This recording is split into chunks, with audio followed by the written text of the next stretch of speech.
Hello sir, hello everyone. Today we're going to discuss about the DNR, which is Department of Environment and Natural Resources. Uh, before that, let me introduce the reporter, which is Marocco Rodilio A, which is me, and next is Obalu Clyde, Adrian, and the next is Wario Lok Joshua. First is we know what are the objectives in these reports. First, discuss what is DNR. Second, knowing when is DNR funded. Third is knowing the DNR mandate, visions, and missions. And fourth, what are the major environmental laws. And fifth, what are the 10 priorities programs of DNR. And the last is discussing the main goal of DNR. What is DNR? DNR, or known as Department of Environment and Natural Resources. Department of Environment and Natural Resources is an executive department of the Philippines government responsible for governing and supervising the exploration, development, utilization, and conversion of the country's natural resources. When is DNR funded?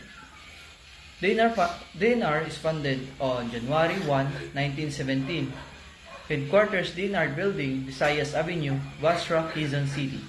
Department Executive, Maria Antonia Tone, Yolo Loizaga as Secretary. Yolo Loizaga took her up on July 19, 2022 as the new Secretary of DNR under the administration of President Ferdinand Bongbong Marcos Jr. at the Malacanang Palace. What are the DNR mandate and vision and missions? The department in the primary government agency responsible for conservation management, development, and proper use of country's environment and natural resources, specifically forests and grazing lands, mineral resources including those in reservation and watershed areas, and lands of public domain, as well as the licensing and regulation of all natural resources as may be provided for by law in order to ensure equitable sharing of the benefits derived therefrom and the welfare of the present and future generation of Filipinos. To accomplish this mandate, the department shall be guided by the following objectives.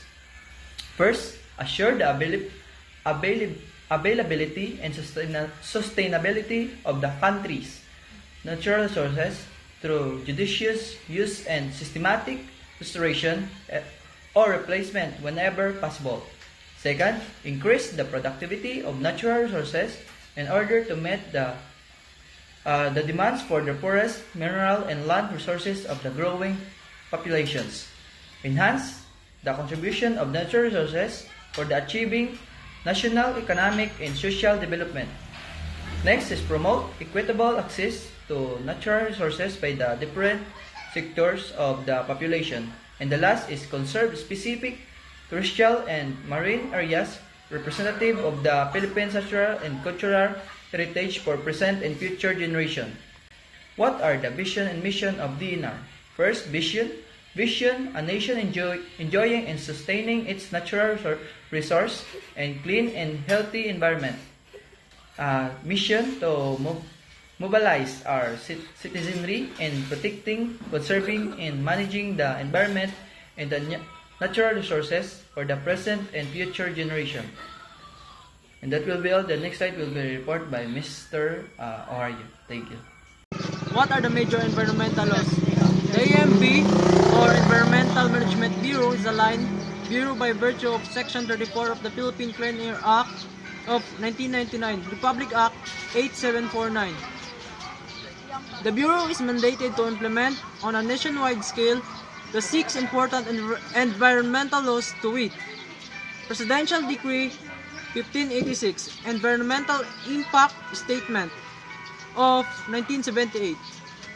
The Environment Impact Assessment System was formally established in 1978 with the enactment of Presidential Decree on 1586 to facilitate the attainment and maintenance of rational and orderly balance between socio-economic development and environmental protection. EIA is a planning and management tool that will help government decision makers, the proponents, and the affected community address the negative consequences or risk on the environment. The process assures implementations of environment-friendly projects. Republic Act 6969, Toxic Substances, Hazardous and Nuclear Waste Control Act of 1990. The law aims to regulate strict or prohibit the importation, manufacture, processing, sale, distribution, use, and disposal of chemical substances and mixtures that present unreasonable risk to human health. It likewise prohibits the entry even in transit of hazardous and nuclear wastes and their disposal into the Philippine territorial limits for whatever purpose, and to provide advancement of facilitate research and studies on toxic chemicals. Republic Act 8749, Philippine Clean Air Act of 1999. The law aims to achieve and maintain clean air that meets the National Air Quality Guideline values for criteria pollutants throughout of the Philippines, and while minimizing the possible associated impacts to the economy. 9003 or the Ecological Solid Waste Management Act of 2000, in partnership with the stakeholders, the law aims to adopt a systemic, comprehensive, and ecological solid waste management program that shall ensure the protection of public health and environment. The law ensures proper segregation, collection, storage, treatment, and disposal of solid waste through the formulation and adaptation of best ecosystem products. Republic Act 9275, the Philippine Clean Water Act of 2004.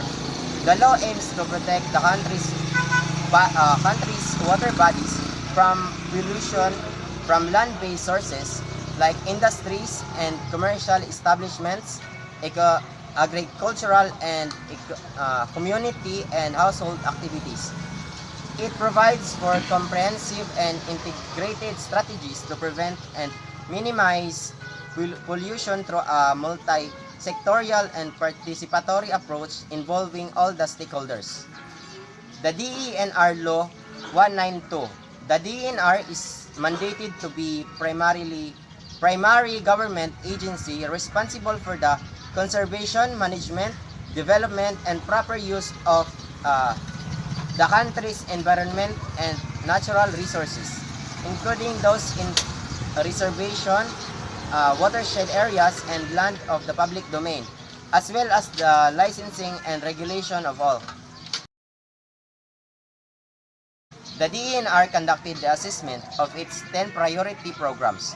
The Enhanced National Greening Program or ENGP, National Bay Rehabilitation, Forest Protection, and Anti-Illegal Logging Program, Clean Air, Clean Water, Solid Waste Management, Enhanced Biodiversity Conservation, Scaling Up of Coastal and Marine Ecosystem, Geohazard, groundwater assessment, and responsible mining, and improving land administration and management.